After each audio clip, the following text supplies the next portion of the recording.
It is about working together. Dedication, commitment. And then you've got to have those inspirational people. Passionate about that kind of model and that kind of new way of working. There are a lot of challenges, People have experienced art and culture in different ways. Some have experienced it for the first time. See the real difference it's made to their lives.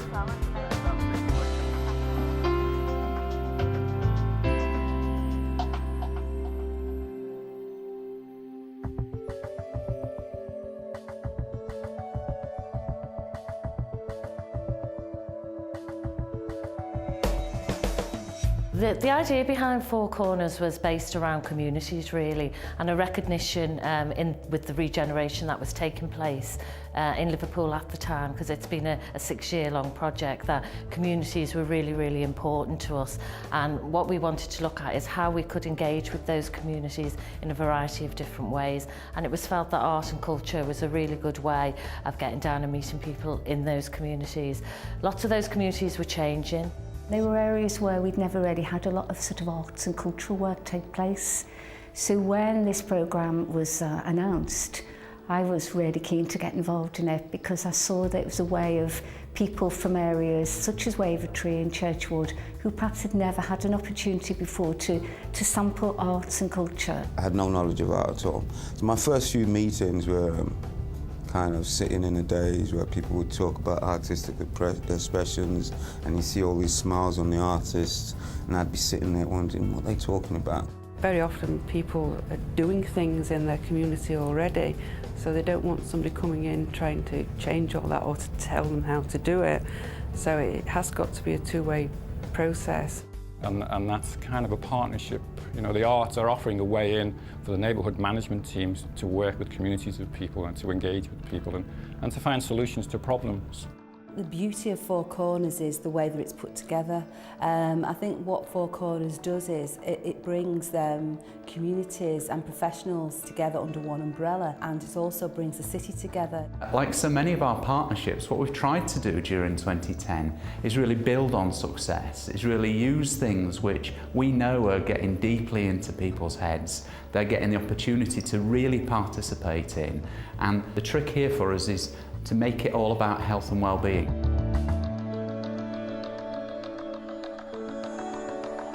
For the first year, it was a whole learning process, learning how the notion of art could help me do what I do, but more importantly, learning how artists think and act and how it would take a bit of adjustment from my point of view. Year 2 became easy, obviously, because I started understanding the relationships, the terms, how people worked in this sector.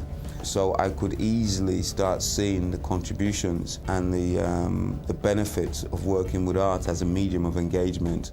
There was a whole lot of work done with local primary schools to engage primary schools, to engage community groups, to engage youth groups, and they all came together. We were working in Everton, and we worked across the generations with 6 different groups of different ages, different backgrounds from all across the ward.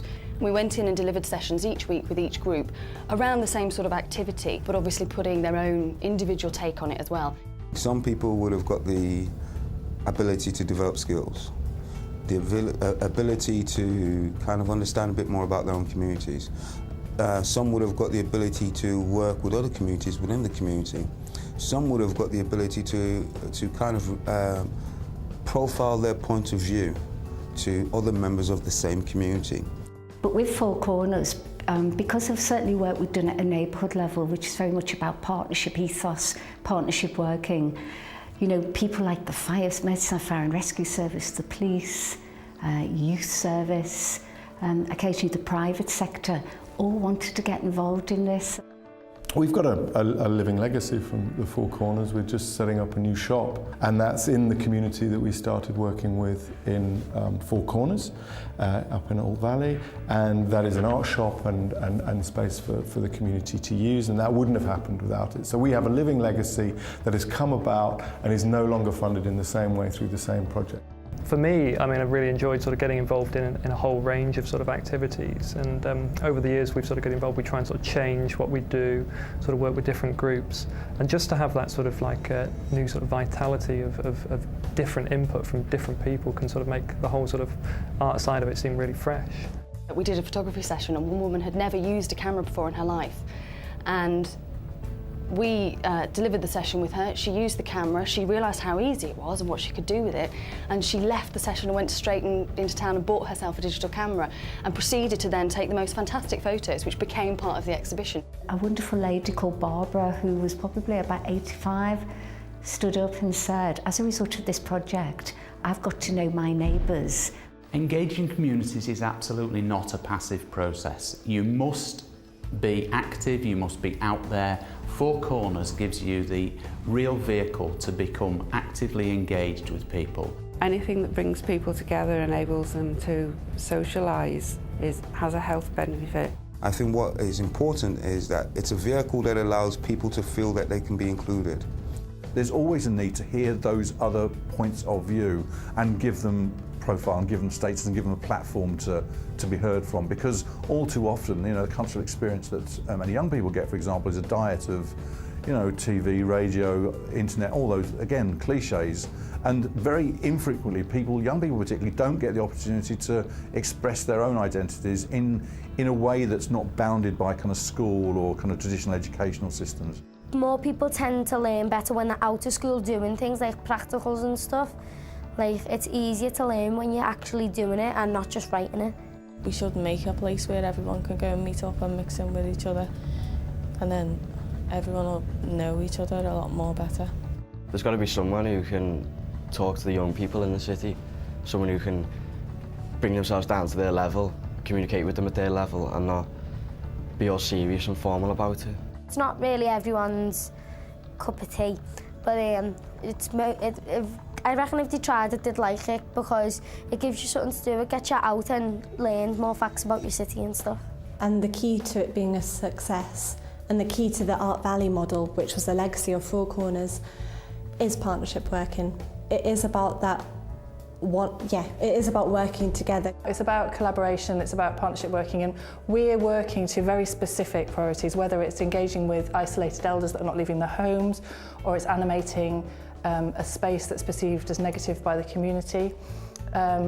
Across all of that programme, wherever possible, we bring the community together, which of course is part of the Four Corners model. You know, if you think of the whole political agenda, it's about localism now, and it's about thinking local, think your street, giving people say and influence and allowing people to make decisions. So for me, it just fits in perfectly, doesn't it? This is about local people making decisions about how they think arts and projects could run in their area and how they can make a difference to what happens as well. There are probably many cities that are similar to Liverpool, you know, similar kind of backgrounds, and I think that there's no reason why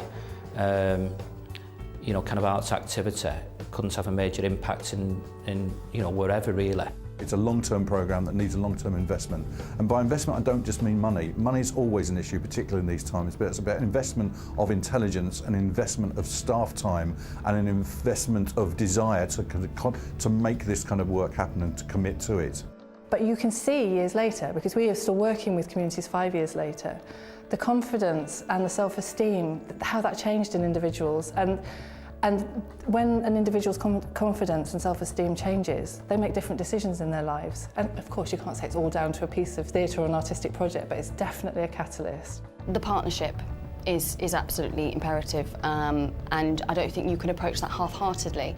I think that you need to look at what your key strategic partnerships are, and you need to make sure that you pull all of those together. Make sure that there's a kind of critical thinking under the programmes that kind of contests the results of them and the impact of them and the difference they make against other programmes of work elsewhere as well. Struck when talking to one of the neighbourhood managers for the City Council, who was saying, look, this is now something in our toolbox. It's not the only answer, it's not the answer. It doesn't, in and of itself, it doesn't provide jobs, it doesn't mend houses, it doesn't get people off drugs. It's part of the package. It's a really important part of the package, but it sits there with a bunch of other things that need to be done. Economic development, attachment to sport and so on. There's lots of things, but culture has a very important part, and for a particular group of people, for some people, it's incredibly powerful. Certainly the reason I've been involved in Four Corners for such a long time is I've just been very passionate about it, because I've seen how it can change lives, and I've seen the benefits to the whole neighbourhood agenda, and that is something I'm particularly proud of.